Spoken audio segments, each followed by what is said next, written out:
Well, welcome to another edition of No Nonsense with Pamela Wallin. Today we tackle artificial intelligence. Is it the dawn of a new era or the end of the world as we know it? We can't even exaggerate the nature of the debate. There are those who say that this is a more profound discovery than fire itself, that it's the new electricity of the world, that you would compare AI to nuclear weapons, which actually is quite resonant with all the discussion going on about the movie Oppenheimer right now. Anyway, we have decided to go to someone who has written about this issue for a very, very long time. Cade Metzs is a writer for the New York Times. He used to write for Wired magazine. He's done many, many things in life, including writing the odd play. But in his book, Genius Makers, the Mavericks Who Brought AI to Google, Facebook, and the World, he tells the story of, amongst others, Geoffrey Hinton, which is a name that's quite familiar now in Canada, a researcher, an AI researcher that went to work for Google, and then a few months back quit, saying he was most concerned about where we are. What was your sense, Cade, and welcome, and great to have you with us today, of what Mr. Hinton, of what Geoffrey Hinton was really thinking? Does he think this is so dangerous that he wishes he hadn't done it? Not necessarily. This is his life's work. It's something that he has worked on since he was a graduate student. Yeah. In Scotland since 1972. And he is one of the chief reasons that this type of technology continued to drive forward and did push into some of the biggest companies on earth beginning about 12 years ago. But he has grown concerned without necessarily regretting his role. He, like many people in the field, feel that this would have happened one way or another. He says, I console myself with the usual excuse that perhaps he's right. He does say that a part of him, or at least he told me that a part of him regrets it. Another part, a large part, does not. But in leaving Google, he wanted the freedom to talk about everything that has happened and everything that might happen in a way that he couldn't have talked if he had stayed at Google.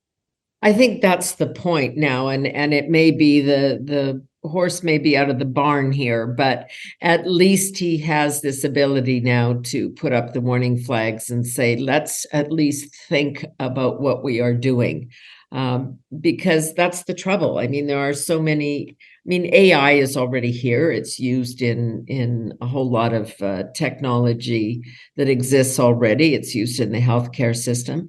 So what is his fear? Like, what is the step that he believes will take us into some doomsday scenario?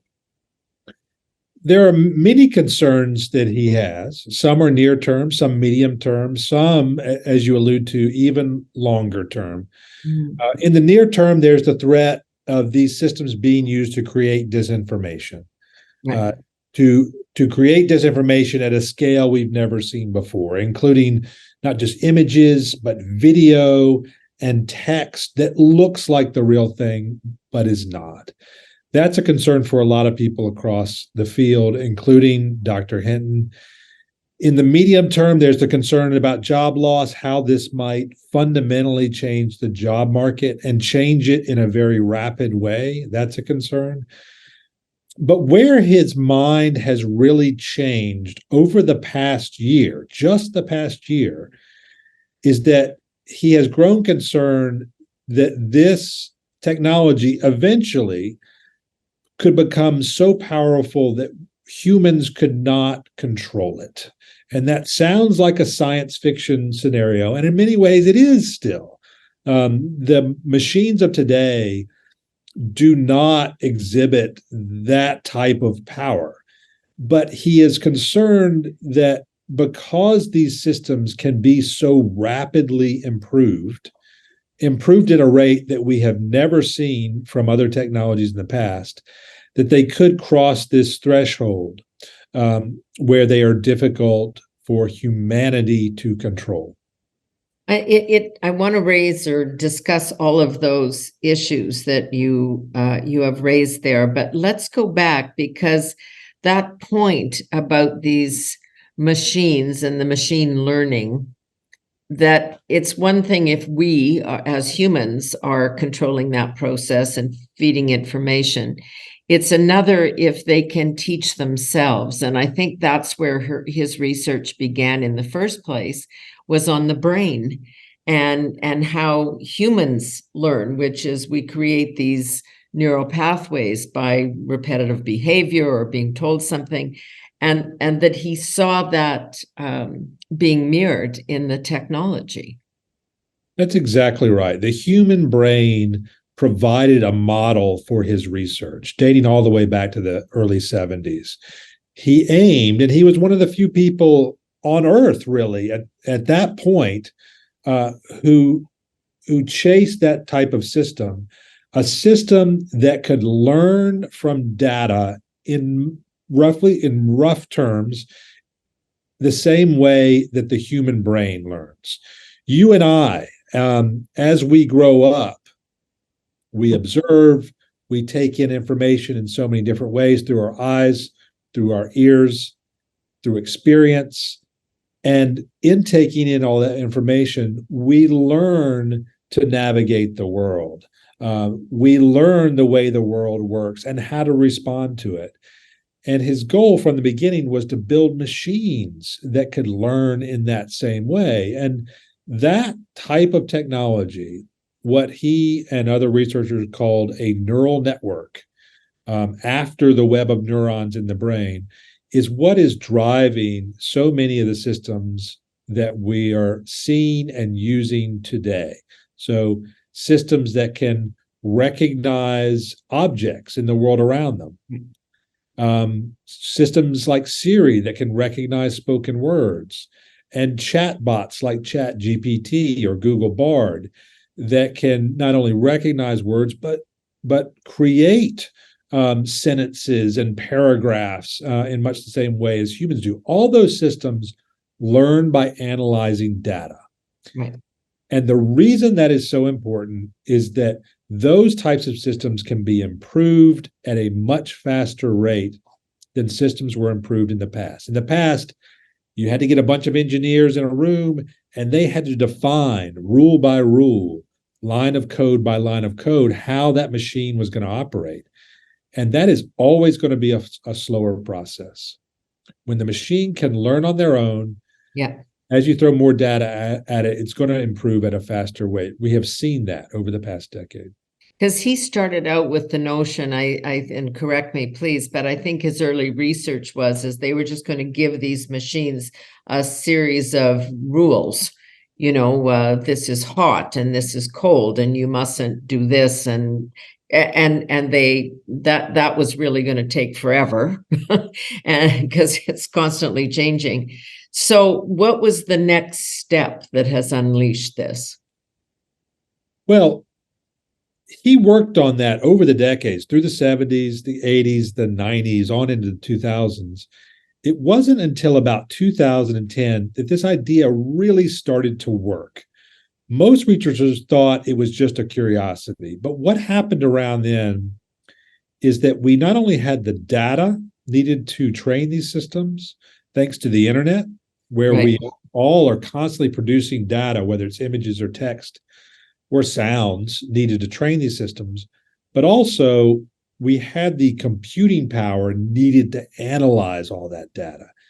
And those two things came together, and people like Jeff, or most importantly, Jeff, showed that this idea could work.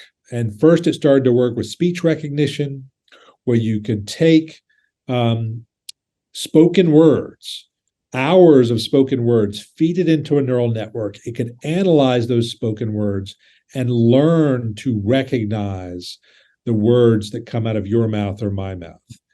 And then that same idea through Jeff and his students at the University of Toronto was applied to image recognition. So you take thousands of images of a cat, you feed it into a neural network, it analyzes those images, and it learns to recognize what a cat looks like. And that idea was applied to many other areas. Eventually, we took basically the whole internet, or all the text on the internet, fed that into a neural network, and it learns to recognize the way you and I put words together, and it learned to imitate that, to put words together in much the same way. So the downside is what we're seeing already, which is the deep fake, that you and I can be on YouTube or the internet tomorrow saying all manner of things that we don't believe in and never said, by technology using our face, our images, our voice, and reconstructing that pattern and making sure it all looks. I mean, this is happening. Right. We now have systems that can generate photo quality images. We're starting to have systems that can even generate videos, brief videos at this point, but videos in just a matter of minutes that look a lot like the real thing. And we have systems, obviously, that can generate text that looks like it came from a human. And that potentially is a way of spreading disinformation at a scale we have not seen in the past. I think that part of the reason that this has kind of grabbed everybody's attention right now is that when you hear, I think it was Goldman Sachs, their assessment was 300 million jobs would be eradicated in the foreseeable future with this kind of technology. But it wasn't the blue collar job anymore. It wasn't the assembly line. This was going to be the white collar job. So that's journalists. And, we're seeing a writer's strike in Hollywood because, this stuff can be generated with ChatGPT. Is that the moment, or was there something else that now we're all talking and writing about it? ChatGPT was the moment, right? It really opened the eyes of the layperson. The public, for the first time, realized the power of this kind of technology, which had been building for more than a decade. And it just worked in a way and was distributed in a way that really captured the public's imagination, and everything snowballed from there. It certainly, it wasn't necessarily a new technology. It was an example of a technology they've been building for many years, but it was packaged in the right way, and it struck a nerve. And so now many of these things that people in the field and journalists who have been covering this have been talking about and thinking about, now they are being discussed by a much wider audience. So this is something you've been writing about for a very long time, and you did the book on this, The Mavericks, the Genius Makers. What's your own gut tell you right now? Well, this is a very difficult technology to wrap your head around, even if you are steeped in it. And this is true of people in the field who, because of ChatGPT, things are progressing at a remarkable rate that is surprising even people who have worked in the field for many, many years. And it's difficult even for them to predict what is going to happen here. And that's part of the concern that you see in people like Jeff Hinton. This is technology that, as it learns, it can learn in ways that are impressive and useful, but it also learns in ways that we don't expect, right? It's learning from more data than you and I can wrap our heads around. And so that just means that these systems are going to do things we don't expect them to do. That's part of the concern. They're improving at a rate that is surprising to many people, and they will likely to continue to improve at a faster and faster rate. And so, it is difficult to balance all these things in your head, to tell you the truth. That's true of many people in the field. But I mean, this is beyond whether or not, the bar, the Chat GPT could write your story about this, or your story about what this means for the future of medicine, the impact of AI on medicine. That can probably happen pretty soon. Is it happening now? Well, these systems can replace certain things that humans do, but not everything. This is not a system that can reason like you and I can reason. It's not a system that has common sense like we have common sense. There are certain things that it can duplicate and certain things that it can't. Now, certainly it can write an article and write it faster than I could write an article, but it can't write an article in the sense that the editors of the New York Times would approve for publication the next day. A Times article, just to use one example, is not just about putting words onto a page. It's about structure, and it's about how all the different pieces fit together, and ensuring that all the pieces, big and small, are not only there but in the right order. And that is not something that these systems can necessarily do. And that's just one example. But even that is nuanced. I mean, yes, they can presumably do fact-based, they'll do a manual for how to put together your IKEA piece of furniture. If anybody can figure that out, who knows? But writing an article that has the nuance of the experience, what's going on in Maui, the political debates that we're having about issues, culture wars, all of those things. It's hard to draw that out just from somehow surveying source material. That still takes a human brain, is what you're saying. It does. And we also have to remember that these systems make stuff up. They hallucinate, as researchers say, and that's a problem that researchers are trying to deal with. But that's always a danger with these systems as well, that they will give you incorrect information, and they deliver the incorrect with the correct, with the same degree of complete confidence, so to speak. So you have Wikipedia does that today, right? It certainly does that, and so you have to be wary of that as well. And I think part of what happens is that when we humans see a little bit of human behavior in a machine or even in an animal, we tend to assume that it exhibits all the human behavior that we have, and they just don't.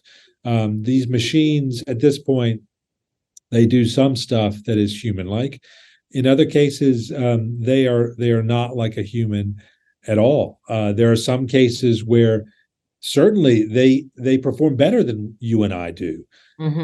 That, like I said, these systems can encapsulate far more data than our brains can. Yeah, than we can take in. Right, but they cannot reason the way that we do. So you think part of the fear comes from this, I can never say the word, but anthropomorphizing machines. Like when we see our dogs do this, we go, oh my God, they love me, or they love each other, or whatever. And now we're doing the same thing with this machine. I think that's part of it, certainly. And you saw that with the arrival of Chat GPT, where many people assumed it was more powerful than it really was. And it takes time using these systems and thinking about these systems to really understand what the strengths are and what the limitations are. So everybody conjures up in their mind, hell. and the Space Odyssey, and the machine deciding at some point that, you know, they're not going to open the cargo door or whatever it is, because they will know their own vulnerabilities. That does seem, under this system, realistic, that they will be able to understand their own vulnerability, and they then may come to a conclusion that countermands what a human might be saying or instructing. Well, the concern is that these systems will be trained in a way to maximize a certain type of behavior, to reach a particular goal, and that in striving to that goal, they will do things that we don't want them to do, or in striving to that goal, they won't respond to efforts to curb their behavior as they reach for that goal. And these are, in many ways, hypothetical fears at this point. Like I said, it sounds like science fiction because in many ways it is, and that's not how these systems are built today. But many researchers who are looking towards the future and see how these systems are being built today, and how the community of people, and in particular the public companies who are going to be driven by the profit motive, are going to work to improve these systems. They're worried that in the future that type of thing could come into play. So explain that. Like, what's a, for example, what do we not want Google or, these guys to do? Well, the general feeling is that these very large public companies, especially as they race each other, towards the next big thing, that they are just going to continue to improve these systems, even though there are concerns, even though they could take away jobs, and even though they could create disadvantage, you continue to make them more powerful. And then the concern is that as you deploy these systems and you connect them to other services across the internet, as you have them deal with everything from the financial markets to warfare, that they end up doing things that we don't want them to do or expect them to do. And if they become more powerful than we want them to be, if they are in a sense more intelligent than we are, the concern is that we would have trouble controlling them because of that. It's a fear that a lot of people in the industry have had for many years, and has started to grow in a sense as these machines become more powerful. I want to talk about defense and democracy in a moment, but first, just as you say, they become more efficient and without a moral core or conscience. So if you instruct your technology to go and make you money, they can probably make a series of more intelligent decisions. But it doesn't come with any of the caveats that we have. We don't want to do business in a country run by a thug. We, want our investments to be more climate friendly, like whatever our issues may be that guide us. Those things kind of fall by the wayside if the instruction is, I want more money. Possibly. I mean, let's not lose sight of the fact that we have complete control over our systems today, and we decide what they can and cannot do. We decide whether or not they are on or off. We decide whether or not they are available on the internet or not. We decide all those things. But what you're hearing from people is a concern over what might happen in the future as these types of systems are made even more powerful, as they learn, in essence, from even more data, as they start to develop skills not only that are human-like, but skills that go beyond what a human can do.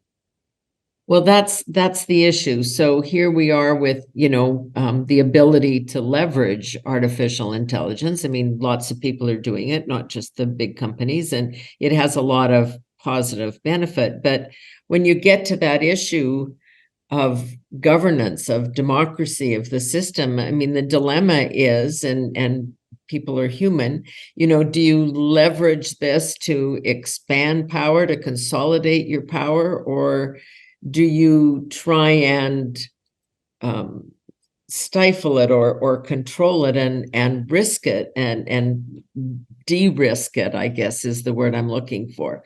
How, it's tempting if you want to stay in office or if you want to communicate to the most number of people to convince them of your argument, to use this, right? And it depends very much on the character and moral core of the person making that decision. It absolutely does. And it's something we have to think about constantly. Not only, who is building this type of technology and who's deploying it, but who is using it, who has access to it. And increasingly, these systems are available to all sorts of people all over the globe. This is not a type of technology that is limited to certain companies or to certain countries. These ideas have been freely available for a while. In many cases, the technology itself has been freely available. In some cases, it's behind closed doors, so to speak, and controlled by a Google or a Microsoft. But in other cases, it is being freely distributed. Meta, the company that oversees Facebook and Instagram, they have taken their latest AI technology, the kind of technology that drives chatbots like ChatGPT, and they have released it to anyone and everyone. It's called open source. They have open sourced their technology for anyone to not only use, but to edit and modify and copy and reuse. And you're seeing this type of thing being developed in the open as well, so to speak. And that is something we certainly have to think about. I mean, there's a transparency argument there, but it's also, we have no idea what China or North Korea might be doing with that. Not only would they have their own systems, which China, of course, clearly does, but if we're freely putting that on the market and say, have at it, that's a pretty high risk decision. Right. The way the technology has evolved, and Jeff Hinton is at the center of this as well. He was someone who worked in academia for decades. Mm-hmm. Then his skill set became very valuable to these very large companies. And as he and others moved into these companies, they brought an academic sensibility. And there was this real push because of him and others to take the latest advances in this field and share it with everyone. That's the way academics work. That's the way they are constantly driving the entire field that they're working in forward. And so a lot of the work over the past 10 years has been freely shared with everyone on Earth. And so you're right, this is a global situation. China is among the leaders here, and other countries across the globe have made strides here. And it's not akin to situations we've had in the past where a technology was limited to a particular company or limited to a particular country. This is something that's going on across the globe. So what does that mean for questions like war or defense? I mean, we're still even wrestling with what it means if we take robotics to the next level, that we put we do it to dealing with potential bombs. If we put robot soldiers in the field, then the price of war, not the financial price, but the price in blood, then becomes something that we don't have to consider. So the decisions about whether or not we go or don't become a completely different kind of decision. Absolutely. The type of technology that we're talking about here is it a technology that can be applied to civilian uses or to military uses? Researchers call it a dual use technology. And this is part of what Jeff Hinton has talked about, and part of what he fears is this: if you take a technology like he helped build that can recognize objects, okay, and that was his breakthrough system, system that can recognize flowers and dogs and people and cars with an accuracy of a human. You can take that technology, you can put it on a car, and people have, and we now have self-driving cars on the streets of San Francisco. That's how they recognize pedestrians and other vehicles and street signs and lane markings and the like. You can also take that technology and you can put it on a tank or a helicopter or some other type of vehicle or some other type of weapon. And if you can recognize an object, you can target an object. Yep. Part of Jeff Hinton's concern is that we will accelerate towards what he calls robot soldiers, that are making decisions in a way in the field without a human in the loop, and that's a concern as well. So that is, I mean, he's right. That is more likely than not when we open source all of this information. Of course, yes, we can improve teaching methods and healthcare and all of those kinds of things that we think are good and righteous, but it's inevitably going to go the other way, and that is where the incentive will be because of the money and power that are at stake. It's just so much larger. It certainly is, and it's interesting to track this just through someone like Jeff Hinton. He's been concerned about this for many years, and now his concern has reached a new level when it comes to this type of military use. The reason he was at the University of Toronto, the reason he was in Canada, is because he didn't want to take funding from the American Defense Department, which was funding most AI research in the 80s. And so he left the country so he wouldn't have to take that funding, right? He wants that separation between civilian and military use for this type of technology, and has for a long time. But when it's all open sourced, when everybody has access, you're almost at the point of what difference does it make? I mean, somebody will monetize this technology or use this technology for their own purposes, regardless of what Jeffrey Hinton's intention was.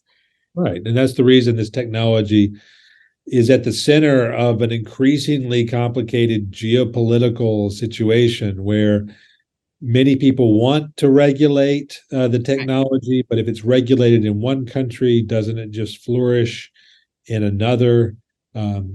If you halt the development of what Hinton calls robot soldiers in one part of the world, don't they just thrive in another part of the world? Right.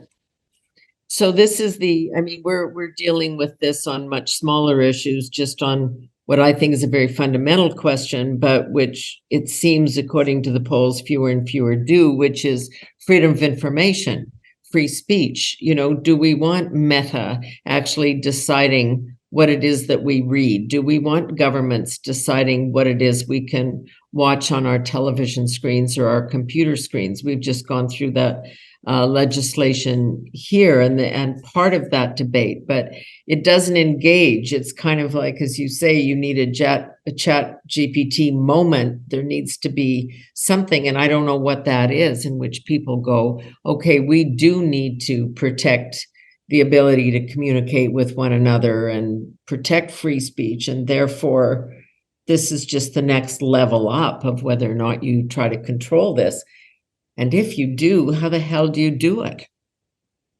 Exactly. It's a moment in time where so many people are unsure of the way forward, whether it's individuals, walking through the streets of our cities, or government regulators, or even researchers who are working on this stuff. they are not completely sure of the way to deal with at least some aspects of this. I can't imagine, but maybe you've seen it because you write on this topic. Is there a piece of legislation somewhere that people are discussing or have tried that you think grapples with this? I can't imagine where they'd start. Well, the European Union has some legislation in place, and that will take effect in the coming years. I mean, it's all in a way, it's already behind the technology. The technology has advanced, since that was put into place, and um, we're starting to move in that direction. But part of the problem is that it's difficult to see how, at least in the way that regulation works today, that it can keep up with the technology. The technology is changing so quickly. It's difficult for the regulatory processes across the globe to keep up with it. I mean, that's exactly the discussion we were having here about attempts to regulate the internet and force behavior from the streaming services. But, we're using the old broadcasting model to try and impose that on an internet world. And these things could not be more different. Yes. No, it's true. It's true. We've seen so many efforts to regulate the internet, to deal with our concerns over social media and the like. And governments have been slow to regulate that. And that's a much simpler technology that does not improve at the rate of artificial intelligence. So what's your thinking on this, that we're at an age and stage where, we'll just watch it play out, but our work lives and maybe our futures won't be totally determined by this. But if you're 22 today, this is a very different kind of discussion. Oh, absolutely. And I have two daughters. One's in high school and one's in college. And you see this in very real ways, changing their lives. My daughter, who's in high school, talks about the fact that clearly her classmates are using these chatbots to generate term papers, and that is just going to happen. And the question becomes, like, how do we deal with that as a society? And what is the way forward, say, for the education process? We've seen chatbots like ChatGPT, that type of technology, being used to build personal tutors. And those, digital tutors are already being deployed with students. And in some ways that can help people learn. But on the flip side, what does that mean for this generation and subsequent generations when it comes to writing a term paper or writing in general? Are they going to learn? I mean, plagiarism has always been with us, but at least it took the effort to go and find somebody else's work and copy it down as your own. This is a whole different thing. I'm not even going to think about that. I'm going to get them to think about that for me while I go out and visit my friends. Right. At the same time, they will grow up in a world where these chatbots are commonplace and will become a part of their lives after they leave high school and college, and they need to understand them and to be able to use them. So there's a balance there. And one thing's for sure, yes, the world has certainly changed, and we'll see how the world adapts. I mean, we are a product of our experiencing, and we of our experience. I mean, we win, we fail, we need to study, we need, to get forward. If this is all, I'm not sure what happens to that original human brain that Dr. Hinton was trying to replicate in some way. It almost makes you think that it'll be easier for the machines as we get stupider or more dependent on them. Well, that's part of what Dr. Hinton talks about, is that already these systems in some ways are more powerful than us. And that's what he started to see over the past year, and why his concerns have grown just recently. So given that you have written the odd play in your life, are we going to see Cade Metzs do the Hinton? Will it be not Oppenheimer, but Hinton, another man's struggle with what their research unleashed? I don't know about that, but he is certainly a big part, if not the main character, in the book that I did publish. Yes. He is a fascinating person, and is in many ways the backbone of the book. You know, carrying the story of the rise of this technology from the early '70s all the way up until the present day. And just a reminder, that book is entitled Genius Makers, the Mavericks Who Brought AI to Google, Facebook, and the World. And the author is Cade Metzs, who currently works for the New York Times until, I don't know, some piece of technology takes your job.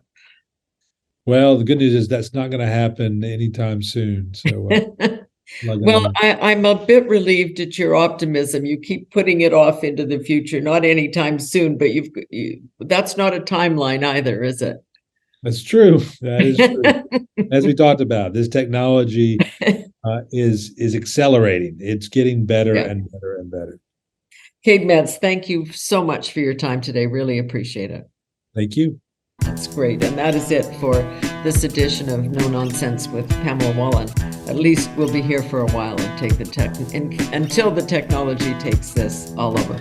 We'll see you soon.